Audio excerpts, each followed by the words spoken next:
Yo, what up, y'all? My name is Mdeni, aka Too Stylish, aka Monde. Back with another review, baby. Today we're doing Kwesta God Guluva. I'm doing the review for my car because I can. So let's get into it. Kwesta, if you don't know him, man, he's a renowned South African rapper. He's like a punchline rapper.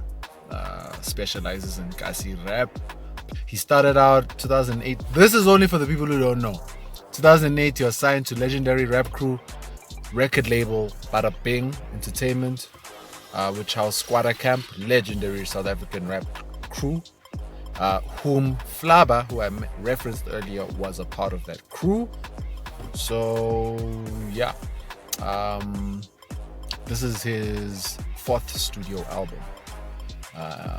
And it's independently released under Dope Dreams Co. That's what I saw on the YouTube and Africori.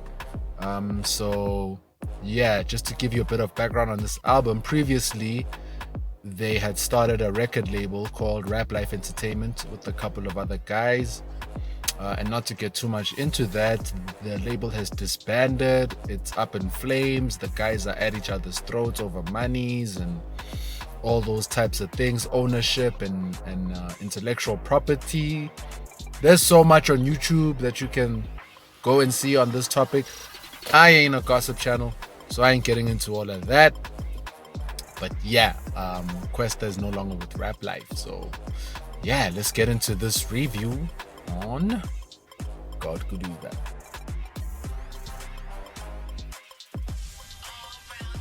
Talk about the production on this album. It's well produced, I think. You got Seho AMG, John London, you got Makwa Beats, you got Gobi Beats, you got Raf, in Q5. You got a couple of guys producing, and Lee Taylor. So yeah, those are the core producers of the project. The project is well produced. I would call it cinematic Kasi music. You know, like if Tsotsi, the movie Tsotsi, were to have a soundtrack, I think that God Guluva would be the soundtrack. But a bit with more harder songs, more like rougher songs. Because this album is very light in sound, as much as some of the themes are dark. The production's very moody, very a lot of major chords, which allows for Kwesta to utilize his voice in a creative way of singing more than him having to rely on his rapidy rap style. He's forced to harmonize more. He's forced to communicate lyrically, simpler lines, simpler flows. And he doesn't rely on his deep voice so much. Now he has to sing and harmonize and all those things. So I thought that was good. The production does force him to be more creative. In terms of the themes covered on this album, let's start at the album cover, because the album cover is a painting of a young man, ekasi, or in the hood, and it's very blurry, but you can tell that usekasi. You know what I'm saying?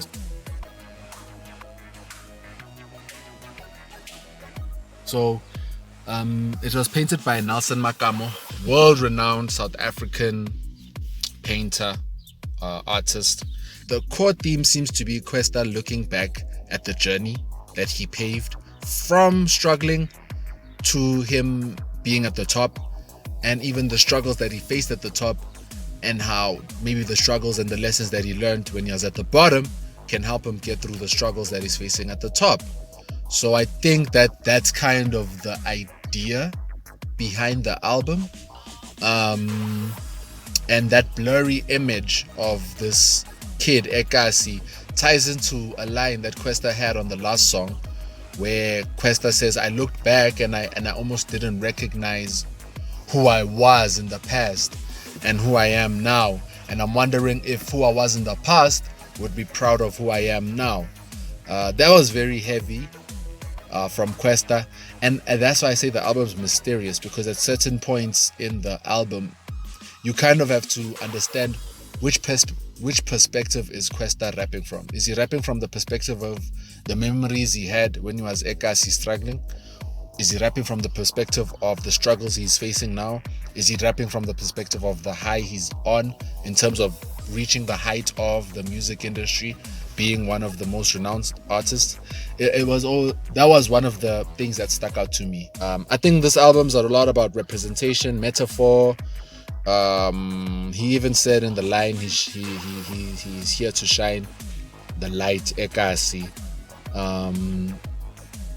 And the perspective seems to be, I made it to put the people on, but I made it because the people put me on. You understand what I'm saying?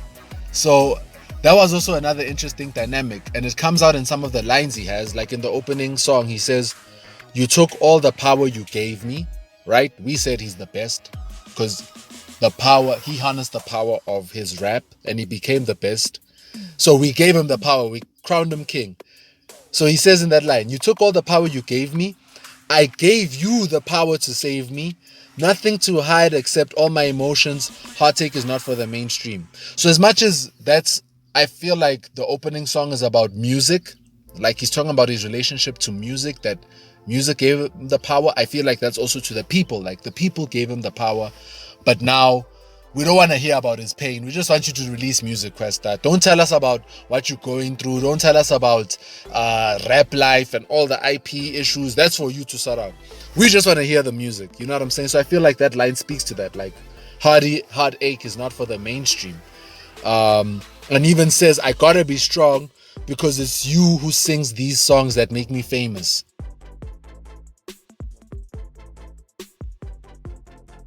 The album starts off with Tandazan, featuring Younger Chief. And I didn't quite like it, man, to be honest with you. It felt forced. This is just my opinion. You know, I know a lot of people like that song, but for me, that song didn't quite do it for me. Then even Snakes in the Crib, the second song, like I was home waiting, Kwesta. I won't lie. Opening 2 songs, I was like, okay, still waiting to be blown away, you know. To me, Snakes in the Crib is, like I said, it's the drums, man. The drums throw me off. Those drums should have been harder because Kwesta's raps are so hard. And this is like actually one of the only songs where he's like rapidy. So the fact that those drums should be harder, man. Those drums should not sound like, you know, a DJ Khaled beat from 2010. You know, that's just me. It's just how I feel. But yeah, the album begins to pick up steam by Dulas featuring TLT. I think they killed it. Everybody killed their verses on that song. Everyone from TLT to Kwesta. Hard song. Puma Satan is cool. Tabi Seng was dope. I like that song because it's again this perspective thing. Like it's from the perspective of Kwesta meeting this girl Tabi Seng in the hood, and she kind of motivates him to keep pursuing his dreams. And then she's this light in the hood, right? And she's beautiful and she has these kids and she takes care of them, she raises them, she's smart and all these things. And then at the end of the song, you don't find out if she made it out and if she prospered with her dreams, you know, which again adds to the mystery of this album. You know, I wondered why Kwesta left that song kind of like open-ended. So that's a dope song. Shout out to Makwa. I like your singing on that, bro. Dope. Fire in the Ghetto is one of my favorite songs. Kubo, I liked a lot. I just thought for the first time in a while, when OGs and the youngins have been getting together, I've been feeling like in South African hip hop, the youngins have been kind of getting one over on the OGs. Like, for example, Costa Titch and AKA on Costa Titch's album, I feel like Costa Titch was like doper, had a doper verse for me. And I can't think of the records now, but I feel like on this one, you know, KO and Kwesta's style kind of overshadowed Foca's style. And it's not that, I mean, Foca's one of the best artists out right now, but I think if you look at the years Kwesta and KO have had in the game on refining their styles, I just feel like on Kubo, they were more effortless, and it felt like Foca was trying to catch up to what they did. You know, my personal opinion. Massacant is dope with Reason and Kid X. Very, very dope. I won't lie. At first when I heard it, I thought Reason was trying to sound like Jokes or Senyaka or Doc Shebeleza, which are legendary Kwaito artists here in South Africa. So I thought like he was trying to sound like them, and I thought he didn't do it well. But then, you know, it grew on me. It grew on me. Nobody I didn't like I said, as a love song. I think from the love songs, I think Nobody was the weaker song. Because Kwesta has a couple of love songs. Yeah, I mean, he's married, and it is good that we're getting our artists to talk about love, especially our male artists, rappers especially. So Hamba Now is my favorite of the love songs, with Tabzi featuring Tabzi. I thought that little duet they did at the end was also dope. I just don't like that they again in South African music we're reusing these old songs. I think we should come up with our own chants for our own generation, but that's my take. Daideng with Zinga. I didn't like Kwesta's verse on that because firstly I felt like Zinga killed him. I felt like Zinga killed the chorus, then Zinga killed his verse, then Kwesta's verse was kind of he didn't execute it the way, dog. You know, that song still feels like Zinga's song. So that's bad, Kwesta. Favorite song is cool. Eyes is one of my favorite songs on the whole album because it humanizes poverty, and it makes poverty into this kid called Nhlupheko Ndlala, and he doesn't know the color of his eyes, and he goes through the mindset of a kid in the streets, which is needed. You know, we do need that perspective. Like I said, this album is about perspective, different perspectives. So he talks about this kid in the street and really lets us know what the kind of things that they suffer in the streets. I thought it was a beautiful song. Umzulu Paqa's vocals on that are beautiful. Tweezy's beat is also just amazing. And Who I Am is the best song on the album, definitely for me. It's the strongest song lyrically.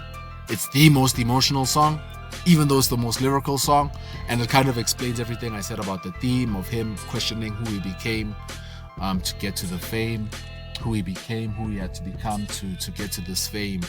So final rating for the album. Yeah, this album gets 3.5 for me.